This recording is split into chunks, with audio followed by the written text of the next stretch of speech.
Hello, my dear learners. I am Dr. Deepak Kumar, and we are going to discuss media, gender, and contemporary issues. The learning outcomes of this module are to understand gender issues and reasons behind them. It will discuss the status of women and other marginalized sections of the society in media. It will help to dissipate the gap between men's and women's presence in the media and the reasons and consequences for this gender gap. It will sensitize the learners regarding the gender issues and inculcate the idea of equity and inclusivity. Introduction. Gender is a prominent issue persisting in society, especially in workplace, since time immemorial. Due to religion and other socio-economic structure, women are considered second-class citizens, less competent and weak compared to men. Additionally, the third gender and the people from the LGBTQIA+ communities are considered unsuitable for the media. Nevertheless, biologically and emotionally, there is no proof that these groups or communities are less competent and have less intellectual capacity. Media is considered a fourth pillar of the democracy and watchdog in the hands of the citizens against the state. Since media is considered a high place in society, it has to inculcate democratic values and ethos in its functioning as responsible and sincere institution. The gender issues has existed across the globe and India is not an exception to it. The gender gap in various forms of media needs to be addressed now and immediately. The discussion will try to locate and explore the fundamental issues of gender and suggest some recommendation. Moreover, it will cover the debates regarding the issue and challenges of gender equality in media as an institution and as a news subject. Oxford Dictionary defines gender as the fact of being male or female, especially when considered with reference to social and cultural differences, rather than differences in biology, members of the particular gender as a group. Unquote. Scott, a leading scholar on gender, stated that this term first appeared in the USA by the American feminist thinkers who advocated against discrimination between men and women on this basis of sex. According to Scott, the word denoted a rejection of the biological determinism implicit in the use of such terms as sex or sexual differences. Unquote. Miller defined gender as, by gender we refer to the socially and culturally constructed differences between femininity and masculinity, shaped by the countless factors including the use of technology and digital media. Unquote. So that was the introduction, and let's come to the new theme, the women's status in media. A new study stated that in the last few years, women's position as subjects decreased hugely in all forms of media such as TV, radio and print media. Moreover, male domination rose from 68% to 89% in all platforms in 2020. From 2015 to 2020, the women's workforce decreased from 43% to 13% in print media and 60% to 52% in TV. On the contrary, TV has the most significant number, that is 52% of women journalists in the last 10 years. Intense recent research investigated the reasons for the highest number of women candidates in the TV is the hidden sexism at the workplace that attracts audience because of the women's anchors features rather than news content. The gender divides in media persist in India and decrease in the contemporary digital world. A study acclaimed that women's participation as a spokesperson in increasing up to 24% in 2020 from 19% in 2015. On the other hand, in India, women's presence in declining from 15% 2015 to 8% 2020. Let's start the new theme, women's voice for gender equality in media. Neha Dixit, an independent journalist, traced the root cause of the media's approach towards the ignorance of gender based violence and gave weightage to the superficial issues. Dixit acclaimed that the root cause of gender based violence is caste and class based discrimination that has no significant place in the patriarchal and unequal society. Dhanya Rajendran, working for News Minutes, argued that mainstream media and TV do not take place crime against women in news generally. However, they highlight only heinous crimes. Comprehensive research suggests that out of 88% of English articles referred to the police or legal expert, only 5.5% got it from gender expert. Geeta Sensu, journalist, advocates that Indian journalism schools are not teaching gender seriously. Sensu added that most educational institutions offered the course on gender only as an elective, not a mandatory subject. Nevertheless, a few journalism schools offer gender as a compulsory subject. Vrinda Gopinath averted that media should work to give place a dialogue between all gender to deal with the gender issues on a platform. Rama Lakshmi also argued that gender as an issue should not be ghettoized. Men need to be part of conversation as well.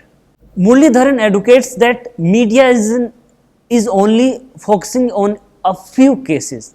At the same time, other heinous crimes are unreported. Various heinous crimes are committed and society quickly forgets them.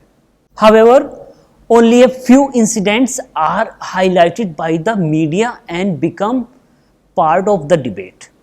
Just 2 days before Hyderabad gang rape case, Dalit women were gang raped and killed in Telangana, but it has never become a national issue. Kalpana Sharma claimed that the media is only interested in controversial crisis and crime. Primarily, the media relied on or focused on crimes only.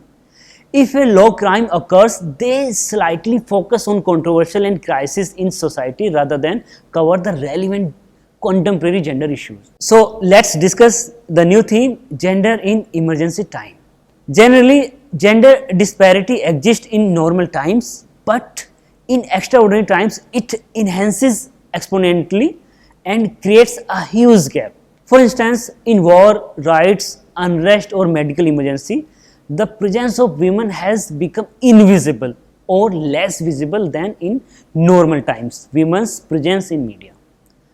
The idea behind the invisibility is that women are not considered as brave and strong as men in such an extraordinary time. Who is liable for the same? Women, society, state or media. The experiences proved that women are not incapable as men throughout history perceived them. Because society is primarily male dominated, so society is also thinking through the male's perspective and the state is trying to eradicate gender discrimination.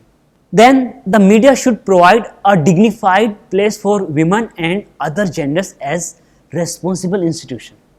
During COVID-19 lockdowns, gender inequalities highly increased at the global level. According to a study of 558 journalists in 52 countries, the COVID-19 crisis had a negative impact on women's salaries as well as on their work responsibilities, career advancement and private life. During COVID-19, a study analyzed that 6,110 stories from March to September 2022 and stated that only 4.8% were related to the women or gender issues. This research showed that not only women as media persons were invisible, but their issues were also invisible in two COVID-19 lockdowns. The media should consider these issues in such an emergency so that no one is left out the discussion and the media should be able to tell the story of every section of the society, particularly the weaker and historically marginalized section. Let's discuss the new theme. It's a patriarchal mindset. So, Orwell acclaimed that to date, women's participation in media and access to media is still limited. Gender equity plays a significant role in shaping the nation's economy and development. It is considered a large number of people useful for the development than a hurdle to it. Orwell further argued, quote, gender equity has been regarded as an issue of development effectiveness, unquote. Recently, a comprehensive study conducted on gender perspective on article written in leading Indian newspaper stated that out of 7,372 articles, only 32% were written by women in India. Additionally, the gender divide study reveals that India has counted about half of the gender digital divided gap. It is stated, quote, the world today has 3.58 billion internet users. Roughly 2 billions, that is 56% are men, and 1.57 billions, that is 44% are women. Of that shortfall of 430 million users, 42% comes from India. Recent research shows that media's presentation of gendered stereotypes influences people from childhood. Moreover, about 46% of media stories perpetuate gender stereotypes, while a less number, that is 4% of stories only challenge the same. Furthermore, the research shows evidences that only one woman out of 5 experts was interviewed by the media in India. Women are portrayed as a commodity, hypersexualized in media, cinema and advertisement industry. A group of people who are advocating for gender neutral media suggested that the media industry needs to be encouraged to produce gender transformative content and to develop self-regulatory equality policies, including access to decision making positions. Monitoring and evaluation mechanism needs to be set up to access the progress within the sector, thereby creating gender equality in content, workplace and management. So, let us discuss the new theme, that is language, social media and gender. In India, around 40 million newspaper readers use English and 470 million use the local language.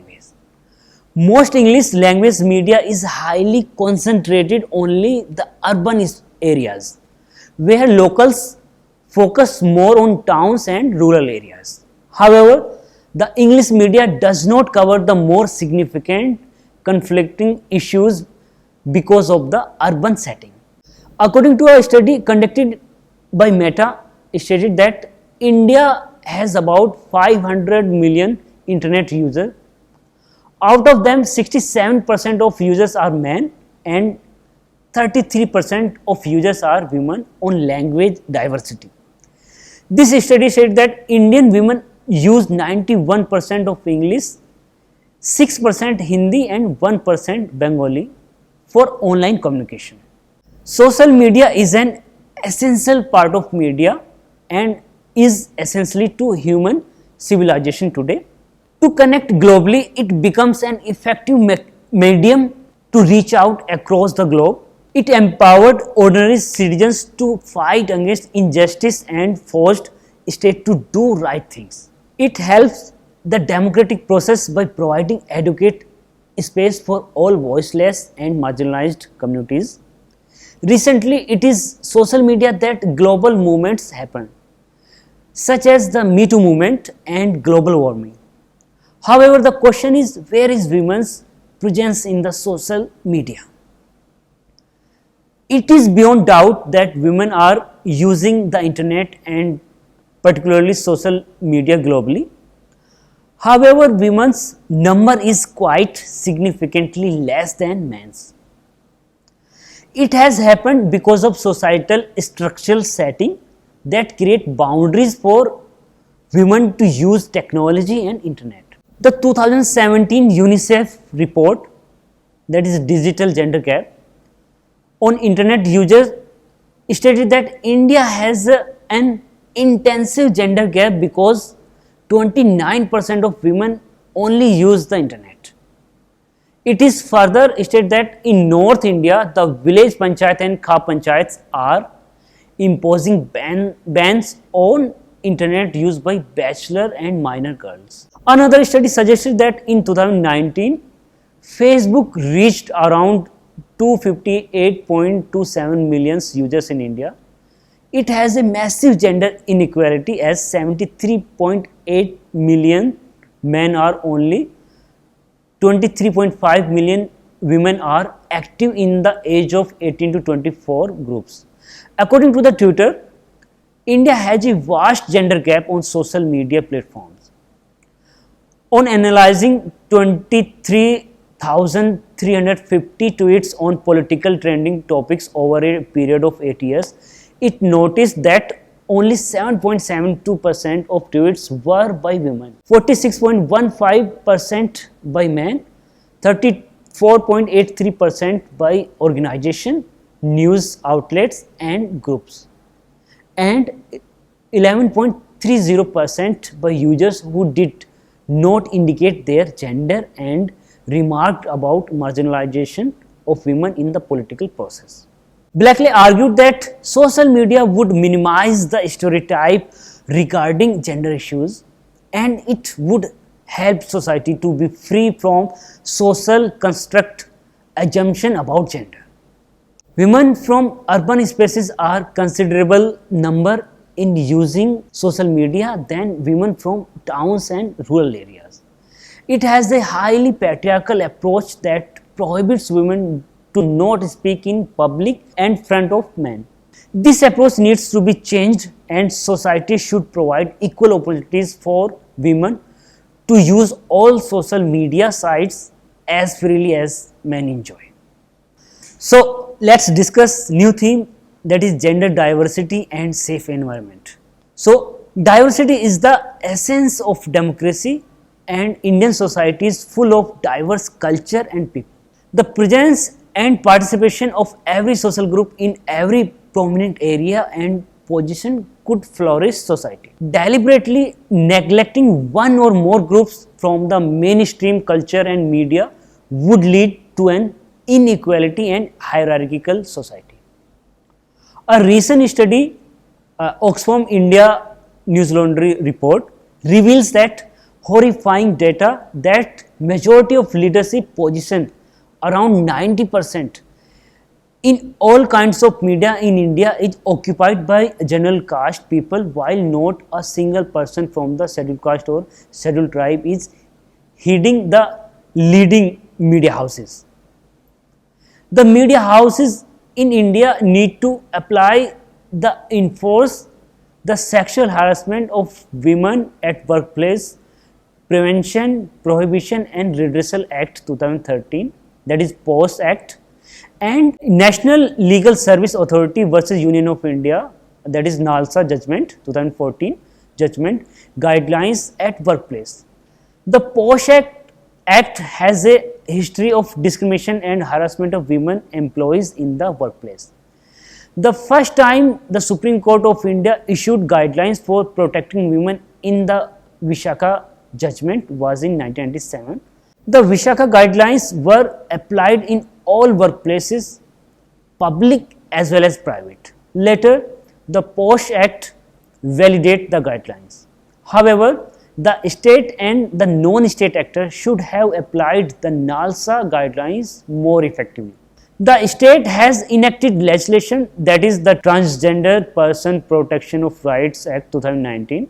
Nevertheless, this legislation is widely criticized by transgender communities and human rights organizations. Hence, the constitutionality of the act is challenged before the Supreme Court of India. And the matter is still sub judice. However, this act is different from the Nalsa judgment, where the apex court gave various direction to the state to provide them safe environment, affirmative action, policies and other benefits so that they can become the part of mainstream. Strangely, neither the state nor the non-state actors are not providing them their dignified place in society, and the media is not an exception to it. The consequence of this non-compliance is that the LGBTQIA plus communities are still need to start working in the media. Moreover, the media is not sensitively covering their lives, stories and struggles. This approach of media needs to be changed, and it is a fundamental obligation of media that it should create a place where every section of the society should become the part of it. Women are quite visible in the media, but people from LGBTQI plus communities are still invisible, and this is high time that their presence should be visible and flourish as usual as men. So let's discuss new theme, that is equal pay for equal work. The claim to get equal pay for equal work is a long demand from women and human rights organizations. It is not only India's problem but a global phenomenon. The various international conventions and treaties advocates for gender equality and equal pay for equal work and opportunities. In India, Article 39 subclause D of the Indian Constitution categorically stated that state is obligated to provide equal pay for equal work to all people irrespective of their social identities. The judiciary also recognized the same in various cases. Nevertheless, this principle is applied only in private employment, and the private sectors are not constitutionally bound to follow the same. Consequently, the non-state actors or private sector are not providing equal pay for equal work. The experiences suggested that the Indian media is not providing equal pay for both men and women. The media should apply this constitutional mandate to fulfill the dreams and vision of the freedom fighters and constitutional framers to eradicate gender discrimination and provide equal opportunities and pay for all gender. It is the need of the hour that media should drop the patriarchal attitude that undermines the women's labor just because of their gender. Let's come to discuss a new theme, that is skill development. The media should develop skills and leadership qualities in the marginalized section of the society such as Dalit, Adivasi, women and LGBTQI plus communities, so they can work and earn their livelihoods and explore their issues through the media platform. Since upper caste almost dominates Indian media, it is high time for the media to inculcate constitutional commitments and apply historically weaker sections' existence at the workplace and their story in media. Let's come to the conclusion. Gender was and is burning issue in the media and society. There are various factors for the same. However, it is high time that society and media address these issues collectively and individually. Since a high responsible institution, the media is under the moral obligation to accommodate not only women but other people from other genders also. Furthermore, the media should take struggle and stories seriously and provide them with a dignified space. Women and people from LGBTQI plus also needs to be accommodated as employees and news subject.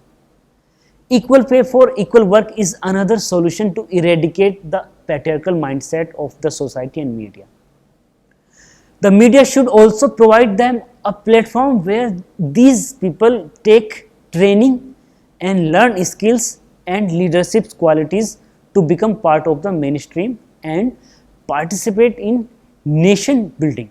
Since media is considered the fourth pillar of the democracy, it should stop gender discrimination and treat everyone equally, irrespective of their social identities. We hope you see in next lecture. Thank you.